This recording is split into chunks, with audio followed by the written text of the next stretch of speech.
You talked about growing up and, have found yourself here 20 years, you're being looked at a little bit different by your coworkers and taken a little more serious. And it says you've proven yourself and earned their trust. How did Ashley grow up? Yeah, I grew up in this middle of a cornfield. I guess is the best way to describe it. Okay, I'm trying to picture that. Ashley in the middle of a cornfield, okay? Literally, I grew up such a tomboy. So my dad didn't get a boy. He got two girls. All right. And I'm the oldest. And so I did all things boy. I dressed like a boy. I was the one at 8, 9 years old, taking a tow strap to trees and hooking them to the mud buggy and yanking them out and splitting wood. So I really grew up like a tomboy. So doing all kinds of things outdoors and running tractors. Funny story, when my dad built his barn, so him and my uncle built this barn, and to put up the trusses, I was driving the backhoe with my uncle in the bucket, down the row while they could set trusses. And I was 13. Oh my goodness. So they put his life in the hands of a 13-year-old, and wow. It was just a simple life. You had to drive, 20, 30 minutes to get anywhere. Okay. So I rode the school bus with Amish. So we would, that's how out in the country we were. Goodness. So yeah, it was quiet, and we had a row of 5 houses, and that was it. And all of us had to meet at one point to get on the bus. But we all just, raised chaos in the neighborhood. The typical, you go outside, by 9 a.m. and you don't come home until someone's mom is yelling through down the street of time to go home. And yeah, so that part, when you look back, you can appreciate it. In my really younger years, I didn't always live even in a safe place. So until about 6th grade. Tell me more about that. Yeah, I would say I came from divorced parents, and my parents separated when I was very young, 6 weeks old, super young. Yeah. So I'm always just known being in a blended family, right? And not everywhere I went with my mom was a safe place for me to be. And so there was a lot of those struggles, not just financially, but, physically. And the people that were in our life were not always good people. Yeah. Exactly. So at about 6th grade, I went and lived with my dad and my stepmom. And, luckily she was always treated me like her own. So I was never, I was always loved. I was always fed, but we all have a story. We all have some history of, what influences you in your life. Right. Sure. So that's why, being that, being a mom and, marrying someone who has 2 children, I was they're mine. We have 3 kids. And, I always had 2 moms who never got along. So you're always in the middle, right? My biological mother moved far away at the age of 12. So I didn't really have her all the time. So it created some complication, growing up, especially through your teenage years when you're trying to figure out who you are, right? And all of that. So I promised I was never going to put my kids through that. That's why my husband's ex-wife is my best friend. People think that's crazy, I'm sure. She is my absolute best friend. We've built that relationship, right? We've raised our kids together for the past 15 years. She's allowed me to be that person for them, right? There's never been the jealousy or the heartache or the anger. So I am very proud of how we have, built the relationship to raise all of our kids as a unit. You know what I mean? Well, and as someone from the outside, I mean, you talk about going, yeah, I'm going to, once again, transparent and be honest. I'm like going, always a little bizarre, but at the same time, I commend you, right? Because my mind going, I mean, really, I've watched you guys do an amazing job, right? Together. And you said as a unit. And, if you eliminate a lot of the bullshit, right, it makes it easier on not only you, but the kids and everybody are involved, right? I mean, I've watched your children go back and forth between parents and do this thing, and it seems seamless, right? And it eliminates so much drama. And like I said, and all the other things that go along with it. And you see in my own relationships and those of my friends and other family members. And man, yeah, and like I said, I just think it's pretty damn amazing. Thank you.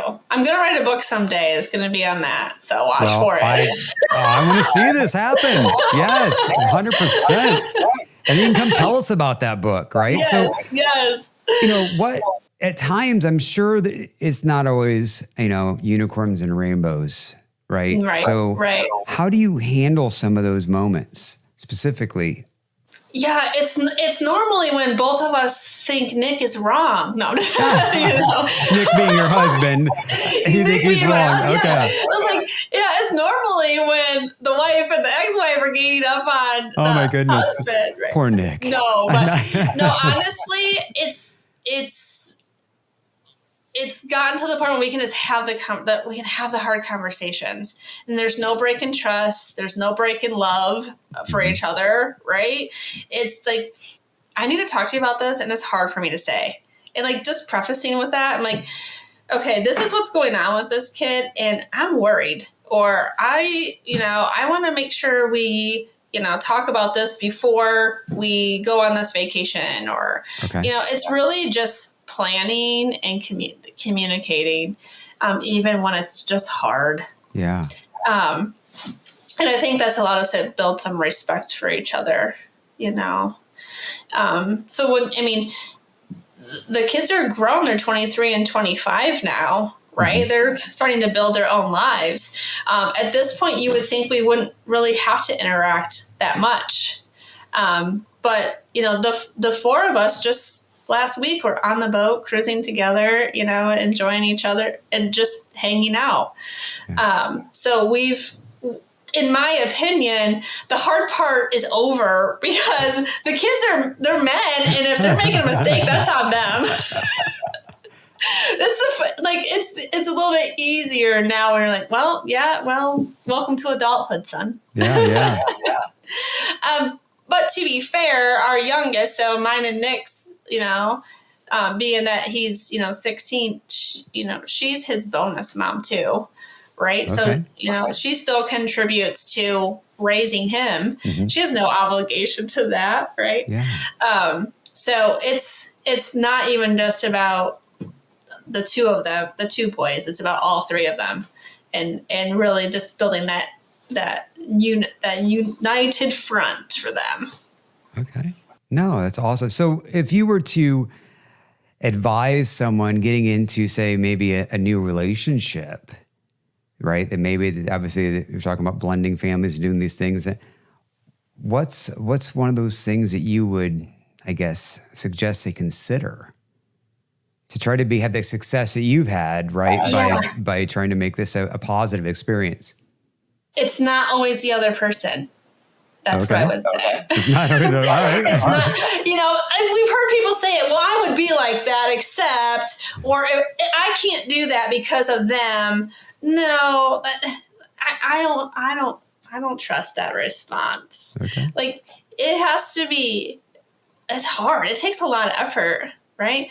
It has to be mutual, and you have to put in just as much effort. And you can't base your decisions and your behaviors off of what other people choose to do, right? True. So you need to choose, okay, this is something you feel strongly about and you believe in it, then you need to make your choices based on your own values. So, yeah. And if you're I guess to kind of bounce off of that question, if you were the person joining in, which was me, like I was on the outside coming into a pre-made family, right?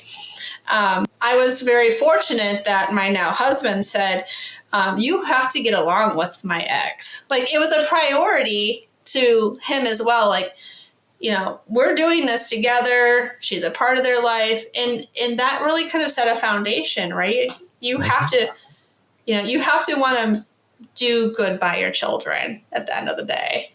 No, that's great. Cause I know, obviously the relationships I've been in, and that's not how things are. And, you always feel like an outsider or not involved and don't know what's going on, and things are kept separate, and it's just it can be hard and hard, right? Like, yeah. Very cool. So shifting a little bit here, I'm really kind of curious, you're always this person that I see as being positive and bubbly and, go getter and goal setter and your lists and all these things. I do have a lot of lists. Yeah. What do you feel is your biggest downfall? Oh, I'm an emotional person. Emotions. Okay.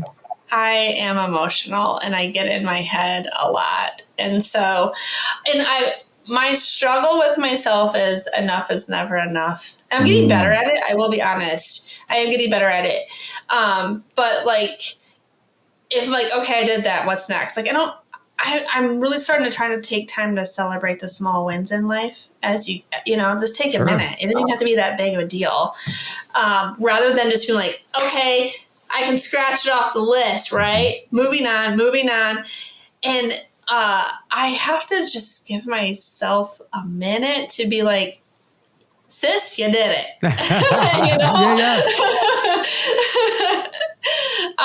So that's definitely it. I can set unrealistic expectations for myself and for others sometimes. But having the self-realization of that, I can draw myself back in. Like, okay, I'm self-aware. I know this is a problem I have. So let me figure out how to deal with it. But you might just have to give me a minute to figure it out.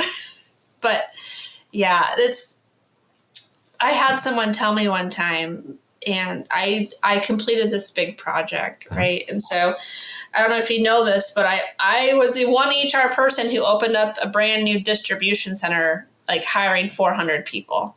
Oh, wow. And it was, and finishing my master's and getting married all within like the same, like 30 days of opening. And it was a lot, but I got everything, like, no, I didn't miss anything. My dissertation was done, I'm like, and then they're like, you did an amazing job conquering all of this. And all I started doing was listing off all the things I did not get done. And she looks at me and she says, Ashley, take the compliment. I'm like, oh, thank you. You know what I mean? So that's hard. Sometimes I have to hear her say that to me even now, and it's been like 10 years ago, Yeah, I'm going to say that I can relate to that comment you just made, and that's really because to this day, that's where one of my biggest struggles is. You talk about take the compliment. Instantly, if you say something like that, positive, I instantly reflect on all the things that I could have done better, or I didn't get done, or I should have done. And stop doing that to yourself. Yeah, Mark. and it's hard to sit there and say, okay, just say thank you. Even though I may be, just like stop, just say thank you.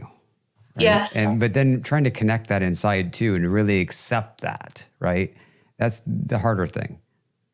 I agree with you. I know the struggle. It's real. I get it.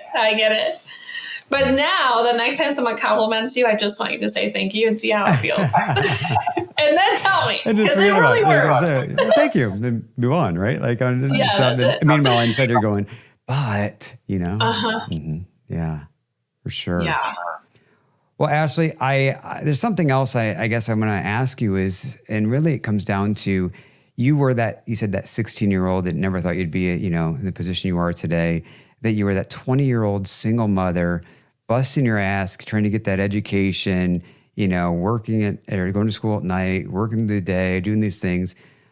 What would be maybe the one or two bits of wisdom and advice you'd want to give to a young woman out there today, that 16 to 20-year-old, doing that young woman, in regards to their life and their career path?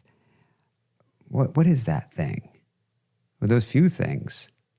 I'm going to tell you the thing I have written in my notebook that I read to myself every day. Okay. I know it sounds corny, but I'm not going to dim my light just to keep you from squinting your eyes. All right. And so I wrote that to myself like 2 years ago, and I have it in my little daily binder that I carry everywhere, my HR Bible, right? And sometimes you just need that reminder that you will never have 100% acceptance, and you don't want it. So, but I'm not going to, my energy's not for everybody. And I've learned that. But just allow yourself to figure out who you are. Your relationship with yourself is going to be the most important relationship you have in your entire life. So learn to love yourself, trust yourself, build confidence in yourself, because you can do hard things, right? I know I've already said that, but I truly believe it, is you have to have a good relationship with yourself so that everything else that happens in life, you can depend on it, right? And it helps. It helps in every aspect of your life when you love you and create a version of yourself that you can be proud of. That's what I would tell her. Hi, I'm Mark Thomas, founder and CEO of Current Tech Solutions and Cyber Guardians. If you or someone you know could benefit from our cutting-edge IT and cybersecurity services, we'd love to help. Our expertise in securing your business with AI precision ensures that you're protected and empowered to thrive. Reach out to us today to learn how we can secure and elevate your business.